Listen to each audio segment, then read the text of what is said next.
يا إلهي خذ بقلبي للرشاد أشرقت نفسي بنور من فوق. کسی پرانے دکھ کی بات چھیڑیں تو ان باتوں میں وہ دکھ تازہ ہو جائے گا. کسی خوشی کا تذکرہ کریں تو چہرے پہ مسرت پھیل جائے گی. دکھ زیادہ ہو جائیں بات مدینے کی چھیڑ دیں. دکھ دور ہوں گے کہ نہیں ہوں گے؟ حضرت شیخ شبلی علیہ رحمہ بہت بڑے بزرگ گزرے ہیں. آپ معارف اسم ذات بیان فرما رہے تھے کہ اللہ کا نام لینے سے دل میں سکون آتا ہے اور دل کی کیفیت بدلتی ہے، من میں اجالے اور روشنیاں پیدا ہوتی ہیں. بو علی سینا جو اس دور کا بہت بڑا فلسفی تھا وہ اس مجلس میں موجود تھا. وہ کہنے لگا یہ آپ نے عجیب بات کہہ دی. اللہ تعالیٰ کی ذات تو مؤثر ہے لیکن نام میں کیا رکھا ہے؟ ہمارے جو فلسفی حضرات ہیں وہ ہر چیز کی 4 شکلیں بیان کرتے ہیں. ہر شے کی 4 شکلیں ہیں. ایک شکل خارجی، ایک شکل ذہنی، ایک شکل کتابی اور ایک شکل لفظی. مثال کے طور پہ ہم آگ لفظ بولیں، ایک آگ تو وہ ہے جو باہر روشن اور جل رہی ہے، اس میں ہاتھ لگائیں گے تو جل جائے گا ہاتھ. دوسری آگ وہ ہے جو زبان سے لفظ آگ ہم بول رہے ہیں. تیسرا جب لفظ آگ کہیں گے تو دماغ میں اس کا تصور آئے گا. اور چوتھا کاغذ کے اوپر آگ چھاپ دیں، اس کی تصویر بنا دیں تو یہ شکل کتابی ہوگی. اس میں اصل شکل جو ہے وہ اس کی شکل خارجی ہے. اس طرح وہ فلسفی حضرات کہتے ہیں کہ ہر شے کی 4 شکلیں ہیں. حقیقی شکل شکل خارجی ہی ہوتی ہے. آگ کہنے سے ہونٹ نہیں جلیں گے. کاغذ پہ آگ کی تصویر چھاپ دیں تو اس سے کاغذ جل نہیں جائے گا. آگ کا تصور کرنے سے ذہن جلے گا نہیں، لیکن وہ جو خارج میں آگ موجود ہے اس میں ہاتھ لگائیں گے، اس کے قریب جائیں گے تو ہاتھ بھی جلے گا اور آپ کو تپش اور حدت کا احساس بھی ہوگا. تو وہ خارجی جو اس کی صورت ہے وہی اس کی صورت اصلی ہے، باقی اعتباری صورت ہے. تو وہ کہتے ہیں اللہ کی ذات تو مؤثر ہے لیکن نام کہنے سے، نام لینے سے کیا ہوگا؟ تو حضرت شیخ شبلی علیہ رحمہ نے بو علی سینا کو سمجھایا کہ نہیں میاں، نام میں بھی اثر ہوتا ہے، نام میں بھی تاثیر ہوتی ہے. وہ کہنے لگا نہیں، مؤثر تو صرف صورت خارجی ہوتی ہے، لہذا میں اس بات کو تسلیم کرنے کو تیار نہیں ہوں. ضد میں آ گیا. میں نے عرض کر دیا کہ بزرگوں کا ایک اپنا طریقہ ہوتا ہے. تو حضرت شیخ شبلی تھوڑا سا غصے میں آ گئے اور فرمانے لگے بو علی سینا میں تیرے سے کیا بات کروں، تو گدھا ہے. اس کے سرخیاں آ گئی چہرے پہ، غصے سے لال پیلا ہو گیا. مجھے گدھا کہا بڑی مجلس میں، اتنا بڑا فلسفے کا امام، زمانہ میرے نام کا معترف، اتنی کتابیں میں نے لکھی. تو حضرت شیخ شبلی مسکرا پڑے. فرمانے لگے دیکھا نا گدھے کے نام سے تیرے چہرے کا رنگ بدل گیا. تو کہا جب گدھے کے نام میں اتنا اثر ہے کہ تیرے چہرے کا رنگ بدل سکتا ہے تو کیا اللہ کا نام لینے سے دل کا رنگ نہیں بدل سکتا؟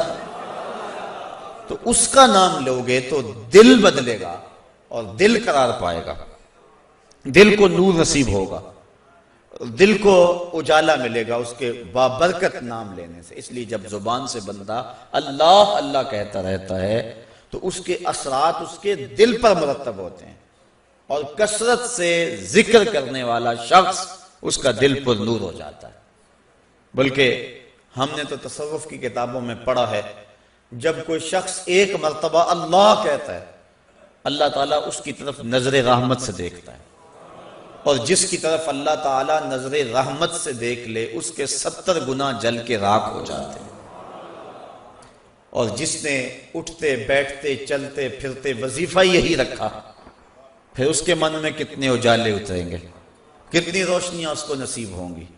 تو کہا یا ایھا الذین آمنوا اذکروا اللہ ذکرا کثیرا، اے ایمان والو اپنے رب کا کثرت سے ذکر کرو. اور میرے اور آپ کے آقا و مولا حضور نبی رحمت صلی اللہ علیہ وآلہ وسلم نے ارشاد فرمایا اللہ کا ذکر اس انداز سے کرو کہ لوگ تمہیں مجنون کہیں.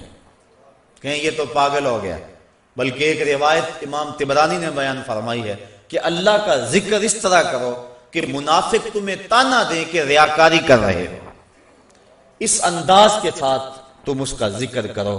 میرے حضور قبلہ عالم فرماتے ہیں اٹھ دی بیندی ٹر دی پھر دی ستے آنتے جاگ دی، نام جھپ دی روتے کھپ دی ویخ سر اس راگ دی، نام جھپیاں قرب ملدا نام دی کر پوری سام، شیشے وچ کستوری جے کر پھر ضرورت کاگ دی۔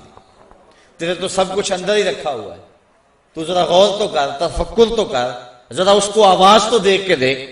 تیرے من سے آوازیں نہ آئیں تو کہنا اندر بوٹی مشک مچایا اتے جان پھلن تے آئی ہو۔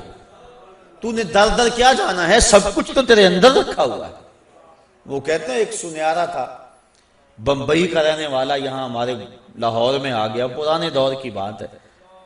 اس کے پاس بڑے قیمتی موتی تھے، اس نے کسی مجلس کے اندر اپنے موتی کھولے اور ایک موتی کہنے لگا یہ شب افروز ہے، رات کو چمکتا ہے۔ جب اس نے سامان سمیٹا اور اٹھ کے جانے لگا تو ایک چور بھی اس مجلس میں بیٹھا ہوا تھا، کہنے لگا حضرت کہاں کے ارادے ہیں؟ کہا بمبئی جا رہا ہوں۔ کہا حسن اتفاق، ارادے تو میرے بھی بمبئی کے ہیں، چلو اکٹھے چلتے ہیں۔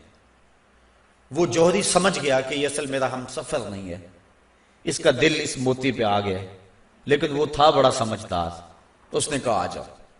سارا دن سفر میں رہے، جب رات کو سونے لگے تو اس نے اپنی قمیض یا واسکٹ وغیرہ اتار کے جو ہے وہ لٹکا دی کسی چیز کے ساتھ، یہ اٹھا اور اس نے نظر بچا کے وہ قیمتی موتی اس کی جیب میں رکھ دیا اور خود بے فکر ہو کے سو گیا۔ یہ چور اٹھا، اس کا سامان ٹولتا رہا، لیکن موتی نہیں ملنا تھا، نہ ملا۔ صبح یہ اٹھا اور نظر بچا کے اس کی جیب سے موتی نکال کے اپنی جیب میں رکھ لیا۔ ناشتے پہ بیٹھے کہنے لگا یار وہ تمہارے موتی کی رات کہیں چمک شمک نظر نہیں آئی؟ جیب میں ہاتھ ڈالا، کہا نہیں یار میرے پاس ہی تھا۔ بڑا حیران ہوا، میں نے تو جیب ٹٹولی ہے ساری رات۔ اگلے دن اس نے سوچا چلو آج میں مزید کوشش کروں گا، اس نے پھر وہی کام کیا، نظر بچا کے اسی کی جیب میں رکھ دیا۔ وہ ساری رات ڈھونڈتا رہا، موتی نہیں ملنا تھا، نہ ملا۔ صبح نظر بچا کے اس نے اپنی جیب میں رکھ لیا۔ صبح ناشتے پہ پھر بات چلی، یار وہ آپ کہتے تھے رات کو چمکتا، اس کی کچھ چمک شمک نظر نہیں آئی؟ کہا یار میری جیب میں ہی تھا۔ 2-4 دن ایسے گزرے، ایک دن اس نے عزم کر لیا کہ شاید وہ بغل میں رکھ لیتا ہے، منہ میں رکھ لیتا، کہاں رکھتا، آج تو اس کو میں بیدار بھی یہ ہو جائے تو میں پھر بھی یہ وہ موتی اسے لے لینا۔ وہ اس کے پاس سے پلٹتا رہا، لیکن وہ مست ہے، اس کو پتا ہے موتی محفوظ جگہ پہ، اور صبح اٹھا نظر بچا کے موتی اپنی جیب میں ڈال لیا۔ اس نے پھر بات کی، اس نے کہا کہ یار وہ میرے پاس ہی تھا۔ اس نے کہا میں آج سچی بات بتاؤں، میں تیرا ساتھی نہیں تھا، میں تو تھا چور، میں تو چور تھا، اس موتی کی غرض میں تیرے ساتھ ہو لیا تھا، لیکن آپ تو میرے بھی استاد نکلے، میں نے بڑی محنت کی، مجھے 3 دن ہو گئے موتی نہیں ملا، میں آپ کو استاد مانا، آپ مجھے بتائیں کہ موتی آپ رکھتے کہاں تھے؟ اس نے کہا میاں تو اوروں کی جیب میں ٹٹولتا رہا، کبھی اپنی جیب میں بھی تو ہاتھ ڈال دیا ہوتا، نہ مسجد وچ نہ مندر وچ، لب یار نو اپنے اندر وچ، سب کچھ تو تیرے اندر ہے، تو اوروں کی جیب میں ٹٹولتا رہا۔ سلطان وہ فرماتے ہیں نہ کر منت تو خواج خضر دی، تیرے اندر آب حیاتی ہو۔ اور کبھی فرماتے ہیں وچے ہی بیڑے وچے ہی چیڑے وچے ہی ونج مہانے ہو، 14 طبق دلے دے اندر تمبو وانگو تانے ہو، سب کچھ تو تیرے اندر ہے۔ اور اقبال کہتا ہے خود ہی کا نشیمن تیرے دل میں ہے، فلک جس طرح آنکھ کے تل میں ہے، یہ سب کچھ تو انسان کے اندر رکھا ہوا ہے، بس تھوڑی سی توجہ کرنے کی دیر ہے۔ دل کی تختی پہ اس کا نام لکھا ہوا ہے۔ میں نے اس نے عرض کیا تھا کہ اقبال نے کہا تھا حکیم نیٹشے کے بارے میں، قلب او مومن دماغش کافر است، اس کا دل مومن تھا، دماغ کافر، لیکن ہر شخص کا دل مومن ہوتا ہے۔ تو اس دل کی ایک ایک پرت پہ رب کا نام لکھا ہوا ہے۔ اور کافر کو کافر اس لیے کہتے ہیں کہ وہ اس حقیقت کو چھپا دیتا ہے۔ یہ جو کاشتکار زمین کو کھود کر اس کے اندر بیج رکھتا ہے نا، اس کو بھی عربی میں کافر کہتے ہیں، کاشتکار کو، بیج کو چھپانے والا۔ تو کافر کو کافر اس لیے کہتے ہیں کہ وہ حق کو چھپاتا ہے۔ تو ہمارے سینے کے اندر ہمارے رب کا نام موجود ہے، اور دل تو ٹھکانہ ہی اس کا ہے، دل تو بنایا ہی اس لیے ہے کہ یہ اللہ کا عرش بنے، اور وہ فرماتا ہے کہ میں زمین و آسمان میں کہیں نہیں سماتا، مجھے ڈھونڈنا ہو تو مومن کے دل میں تلاش کرو۔ دلوں کے اندر اس کے ڈیرے اور اس کے بسیرے ہیں، تو اس کا ذکر کر کے دل جلا پاتا ہے، دل تسکین پاتا ہے، دل میں روشنی ہوتی ہے۔ تو ہمارا مزاج یہ ہونا چاہیے کہ اٹھتے بیٹھتے چلتے پھرتے اس کے ذکر کو ہم حرز جاں بنا لیں۔ جب بندہ ایک مرتبہ کہتا ہے سبحان اللہ، زمین آسمان کے درمیان جتنا فاصلہ ہے سارا نور سے بھر جاتا ہے۔ یہ برکتیں ہیں ذکر کی۔ اس کا نام تو لے، کوئی معمولی نام ہے؟ جب زبان پہ اللہ کہتا ہے 14 طبق روشن ہو جاتے ہیں۔